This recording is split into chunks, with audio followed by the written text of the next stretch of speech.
ما عندكش ولا سنة وبتعاني في الأكل والكلام وتعبت من التركيبات المتحركة اللي كل شوية تتزحلق منك ومش مريحاك، يبقى الحل الأمثل في زراعة الأسنان للفك الكامل. أنا دكتورة ياسمين علاء الدين، أخصائي زراعة الأسنان بمستشفيات أندلسية، ماجستير جامعة اسكندرية، مدرب معتمد من جامعة هارفارد الأمريكية. ليه زراعة الفك الكامل؟ لأنها مش بس بترجع لك شكلك، دي كمان بترجع لك ثقتك وبتخليك تاكل وتتكلم طبيعي من تاني.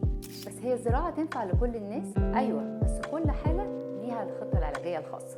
وعشان احنا في أندلسية مش بس بنعمل زراعات، احنا بنعمل تقييم شامل للحالة وبنعمل أشعة ثلاثية الأبعاد ونشخص الحالة بدقة ونحدد مكان الزراعات المناسب وعددها سواء أولون 4 أو أولون 6، وبعدها بنركب التركيبات الثابتة. عشان كده هات صورتك القديمة معاك عشان تشوف الفرق بنفسك. مستنياكم في عيادات أندلسية عشان نبدأ رحلتنا مع بعض ونرجع ضحكتنا.